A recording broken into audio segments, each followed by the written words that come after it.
En tant que coureur, votre entourage, est-ce une force, une source de conflit, une mauvaise influence ou plutôt un soutien? Si vous regardez cette vidéo, la course à pied prend très certainement quelques heures dans votre semaine, ce qui n'est pas négligeable. Alors pour ce débat, nous avons voulu savoir comment est-ce que votre entourage était inclus dans votre pratique. Pour ce faire, nous vous avons posé la question directement sur la communauté du campus. Faut-il inclure son entourage dans sa pratique? Ou faut-il vivre caché pour être heureux? C'est le sujet. Cet épisode 11 du Grand Débat.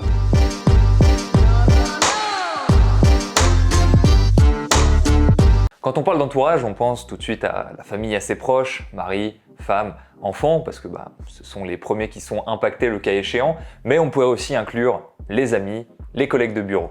Dans ce débat, nous avons rencontré trois catégories de personnes. Ceux qui incluent pleinement leur entourage, ceux qui incluent partiellement une partie de leur entourage, et ceux qui sont pris pour des fous. Premièrement, pour être en bonne santé, l'OMS, l'Organisation mondiale de la santé, recommande au minimum entre 2h30 et 5 heures d'entraînement modéré, ou alors entre 1h15 et 2h30 d'entraînement plus intense, avec en bonus 2 séances de renforcement. Oui, vous m'avez bien entendu, j'ai bien dit au minimum, parce que là on parle du minimum sanitaire. Si vous parlez de ce volume d'entraînement hebdomadaire à 95% de la population, ils auront l'impression que vous leur parlez d'un rythme sportif de haut niveau. Alors qu'en réalité, ce n'est que le strict minimum pour être en bonne santé dans notre société ultra sédentaire. On a tendance à pointer du doigt les sportifs, à les prendre pour des illuminés, des accros, des addicts. Alors que ça devrait être à tous les autres de prendre conscience que pratiquer une activité physique régulièrement, ça ne devrait pas être un choix, ça devrait être un besoin. Voilà, peut-être que vous pourrez vous servir de ces informations pour changer les mentalités autour de vous. Je pense qu'on a tous notre petit rôle à jouer à notre échelle. Deuxièmement, le sport est un catalyseur de discipline. Les gens me prennent pour une folle, nous dit Julie. De mon point de vue, la réalité, c'est que très souvent, les gens qui vont penser ça ou dire ça préfèrent dire ça plutôt que de remettre en question leur incapacité à s'impliquer avec autant d'assiduité que tu le fais dans une tâche ou envers un objectif. Juger l'autre, c'est avant tout porter un jugement sur soi-même. Être discipliné, c'est plutôt une très belle qualité, Julie. Maîtriser ses pulsions présentes dans un intérêt futur supérieur, c'est très stylé.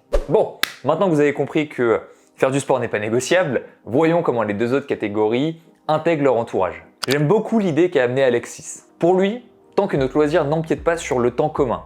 Et je rajouterais sur l'énergie commune, parce que parfois on a le temps, mais on n'a plus l'énergie. À ce moment-là, inclure son entourage est un choix et non une nécessité. À l'inverse, quand notre loisir va commencer à empiéter sur l'énergie ou le temps commun, à ce moment-là, je suis bien d'accord qu'il faut commencer à inclure son entourage, l'entourage qui est concerné, comme je dis, soit c'était les proches, soit c'était les collègues de bureau, qu'importe, pour pouvoir s'organiser en amont. On en avait parlé dans un grand débat précédent consacré à l'équilibre pro-perso-entraînement. L'organisation est primordiale pour éviter d'empiéter plus que nécessaire sur le reste, et la fixation de nos priorités nous permet de savoir concrètement jusqu'où est-ce qu'on est prêt à empiéter. Je rejoins aussi David en disant qu'il faut bien avoir conscience que, à moins d'être magicien, plus vous voulez vous entraîner, plus vous voulez avoir des objectifs ambitieux, plus il va falloir inclure son entourage, plus ça va devenir une nécessité d'être organisé et de fixer ses priorités.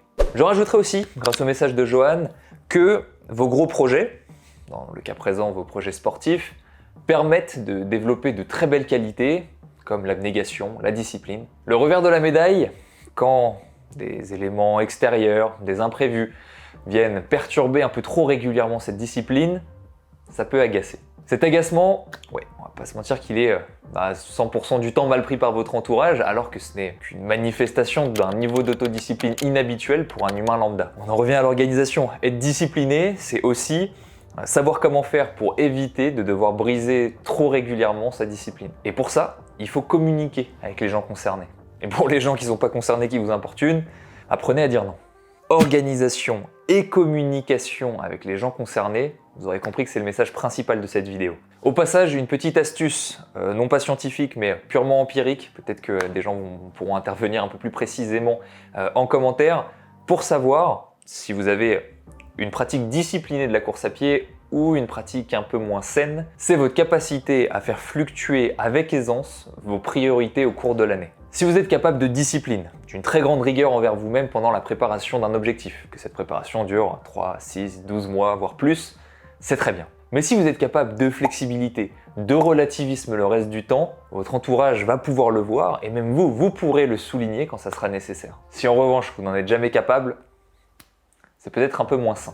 Pour terminer, je dirais que personnellement, quel que soit le niveau d'inclusion de votre entourage, je trouve ça important de parler un minimum de sa passion, de ce qui nous rend heureux, avec les gens autour de nous qui veulent notre bien. De la même manière que c'est important de vous intéresser aux loisirs, aux passions qui apportent du positif aux gens autour de vous dont vous voulez le bonheur, on est bien d'accord. En revanche, parce que je vous connais bande de petits coquins, il n'est pas nécessaire de parler plus que de raison de course à pied, parce que je vous vois venir, vous allez en parler pendant des heures, et ça risque d'irriter même ceux qui vous aiment le plus. Ah, les gens sont tolérants, mais parfois faut pas trop pousser le bouchon non plus. Après, pour les gens moins proches, personnellement je fais exactement comme Sophie.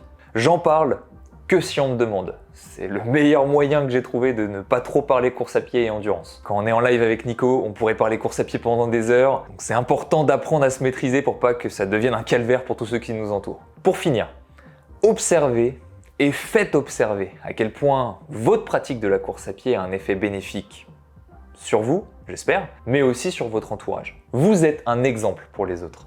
Alors faites preuve de compréhension, de pédagogie et surtout continuez à montrer l'exemple. Vous avez été nombreux à partager que votre pratique de la course à pied a motivé beaucoup de gens dans votre entourage à être plus actifs. Et ça, c'est un super cadeau que vous leur avez fait. Sur ce, eh bien merci à tous pour vos partages. Vous pouvez bien évidemment continuer le débat en commentaire de cette vidéo. Sinon, je ne peux que vous inviter à venir participer au prochain sur la communauté du campus. Vous allez sur campus, petit onglet communauté, vous cliquez, vous y êtes. Voilà, donc d'ici là, je vous donne rendez-vous dans un prochain épisode du Grand Débat. À chaque fois, je cligne de l'œil quand je dis ça, je sais pas. Allez, dans la boîte!